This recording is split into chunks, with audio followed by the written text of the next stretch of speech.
Chapter 5. The Tempest.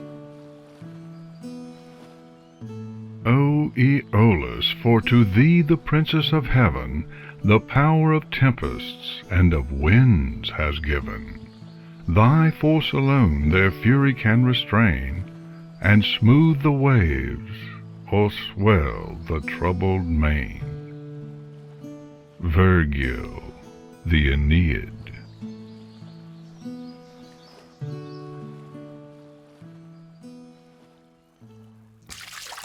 Good morning, Mr. Baron Gaberdine. Ripple popped up over the edge of the castle deck and watched Gaberdine, who had a number of metal fittings and a book spread across the deck in front of him. What you doing? I am advancing my education in an unseen direction. Gaberdine smiled inside and outside as he moved the thick spellbook closer to the damp little unicorn. The crack detection spell is fairly simple, and since I don't want to hire some specialist from Baltimore to run up here and overcharge me something fierce, I decided to learn it on my own and examine all of the engine fittings myself. The only problem is that I don't have any pony to check my work. What I really need is an assistant of some sort who can learn the spell with me and help me with the job. Now, where could I find some pony like that? He suppressed a chuckle at the way Ripple bounced in place and splashed her back legs in the water. Me? She squeaked. Well, Gaberdine made a show of looking around. I was really hoping to find a big unicorn who has their cutie mark in something engineering. Me? Ripple swapped ends and stuck her damp rump over the edge of the deck to show off her new steam cloud cutie mark. I suppose, Said Gaberdine, with obvious false reluctance. Hop up here on the deck and we'll work through learning the spell together. As long as you don't show me up by learning it first, that is. There was a splash, and Ripple reappeared over the edge of the deck, although she remained with her rear in the lagoon, and her front legs braced around the low ridge that ran around the ship just below the rail. Joy filled her sparkling green eyes in a wave of emotion that made Gaberdine smile despite his best efforts. The little unicorn picked up the spellbook in her magic, and floated it closer for inspection. Do you really think I can learn the spell first? Mama won't even let me try transmutation spells yet. He could not help but chuckle. Transmutation spells are tricky.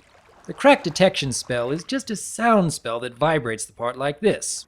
Turning to the pile of parts in front of him, Gaberdine picked up a bracket in his magic and struck it gently with a brass rod, producing a noise much like a small bell.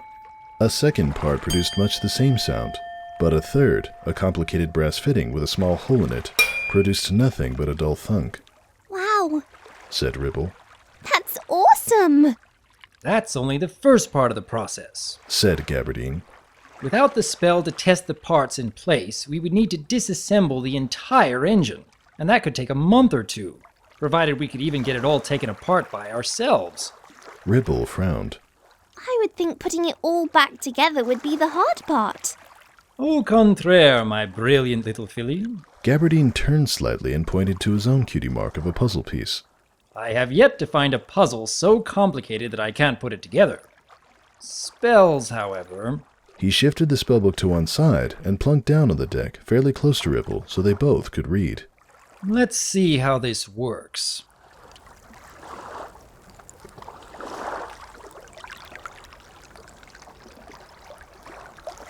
It actually worked fairly well.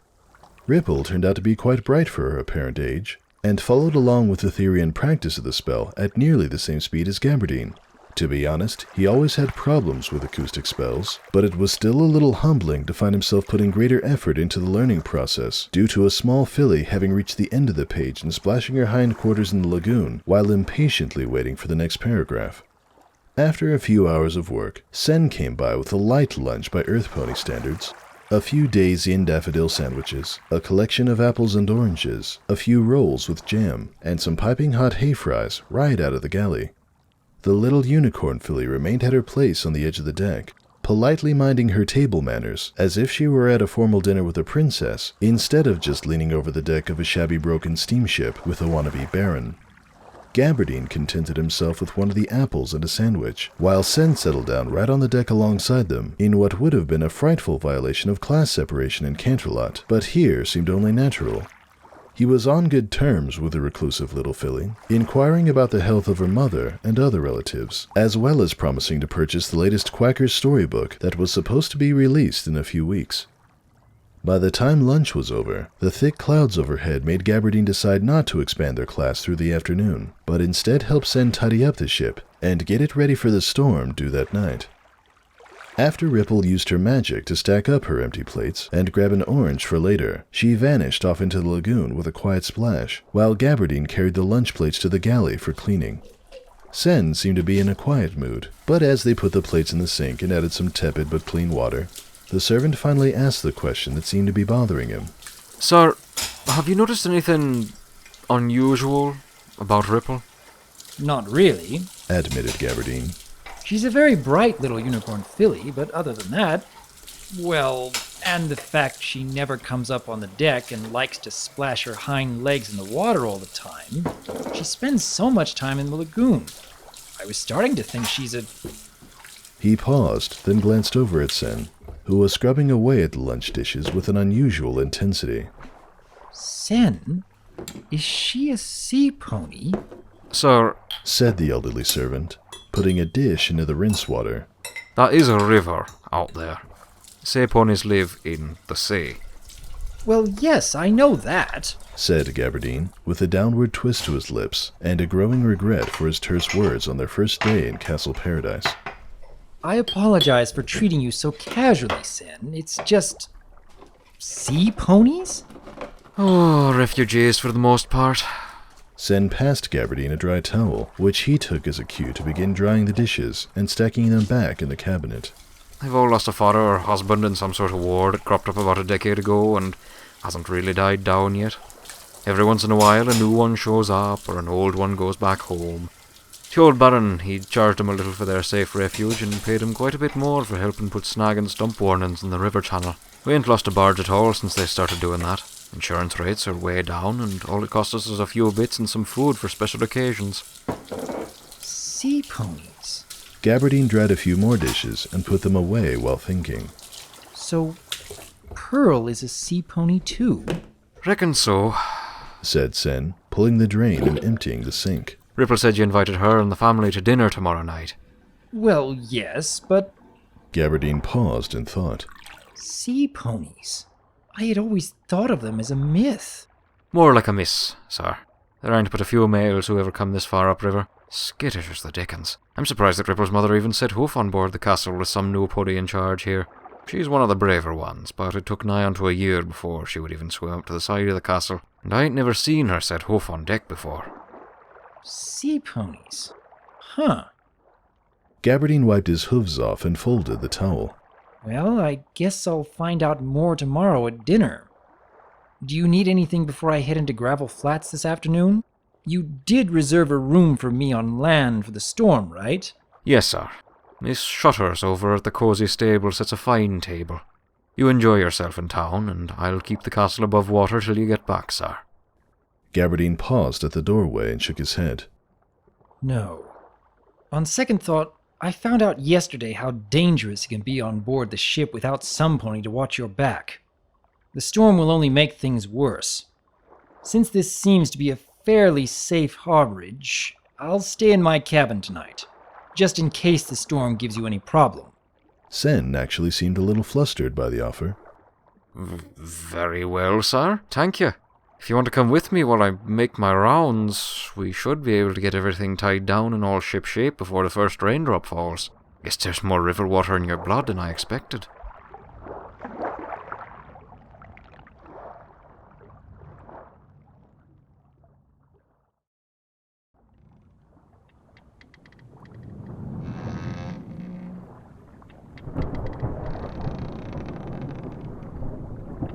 There may have been river water in Gaberdine's blood, but it had been thinned out by generations of his family living in Canterlot, to the point where the slow surges that made the castle rise and fall at its moorings felt unnatural, and he was really starting to yearn for a solid bed that rested on a foundation of pure granite, extending right down to the solid core of Equestria.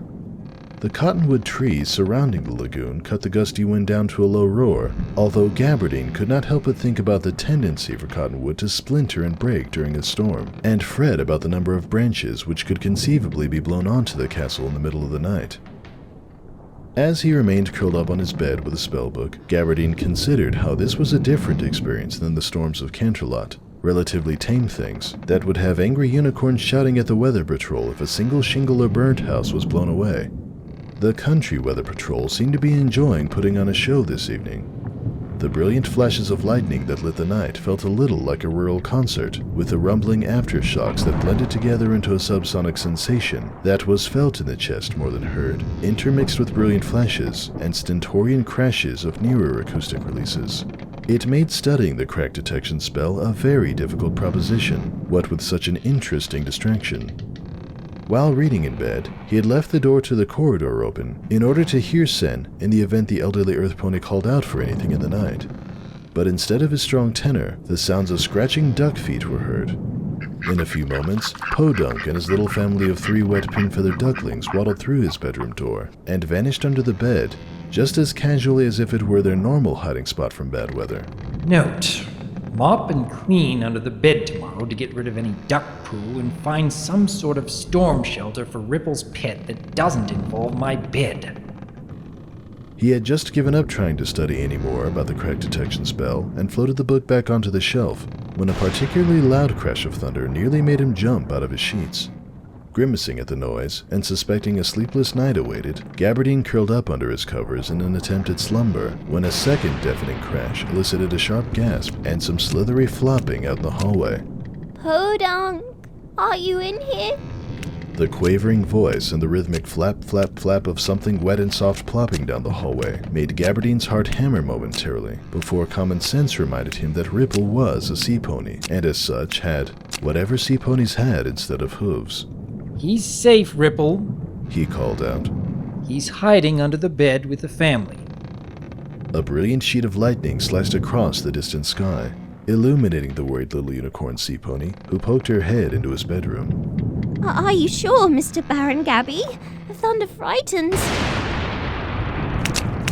The resulting crash of thunder from the massive distant lightning strike washed over Castle Paradise like a physical wave, rattling the windows in their frames, and propelling a somewhat damp and terrified little filly into the bed to clutch at his side and tremble. It felt odd to see flat flaps of skin like a flipper where a proper shank and hoof should be, but the little filly's crushing grip was not inconvenienced one bit by her lack of hooves. I'm not scared. She stammered. Well, Mama says I'm her brave little filly. While some small part of his mind could not help but be put off by the wrongness of the little aquatic pony, the much larger part twinged with sympathy.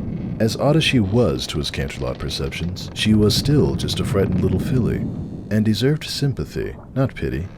Shouldn't a brave little filly be with her mother, keeping her safe? Asked Gaberdine. She's upriver, said Ripple. A barge got loose in the storm and my family is helping the tugs keep it from crashing into a snag.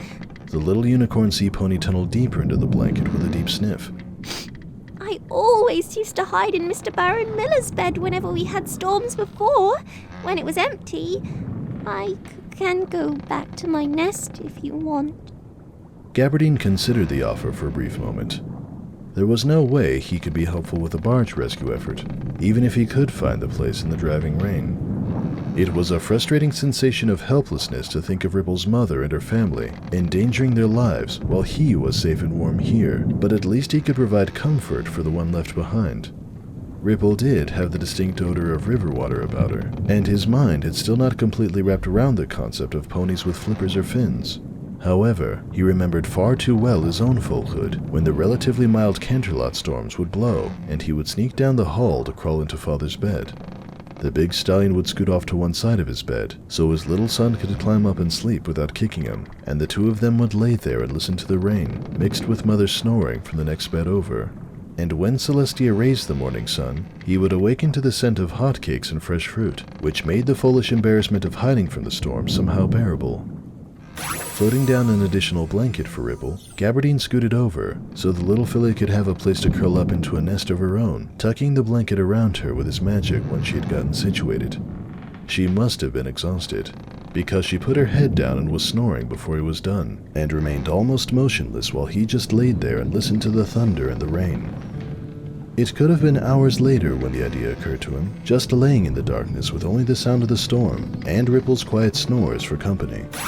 Using as little light as possible, Gaberdine lit his horn and floated over another sheet of Princess Celestia's parchment, which he filled out in slow, quiet strokes. When done, he applied a spark of magic to the enchanted scroll and watched as the smoke drifted out the door on its way through the rain to Canterlot, after which he fell sound asleep. Barony of Fen. Official census, 3rd revision. Permanent residence. One loyal old earth pony named Sin. Transient residents, refugees. One young sea pony filly named Ripple. One beautiful sea pony mare named Pearl, who was Ripple's mother. An unknown number of other sea ponies who are currently rescuing a barge upriver. P.S. If at all possible, Your Highness, would you find some way to reward the sea ponies who are rescuing the barge? It does not seem to be within their normal work arrangement. As before, I would be deeply indebted to you for this indulgence. Your faithful servant, Baron Gaberdine.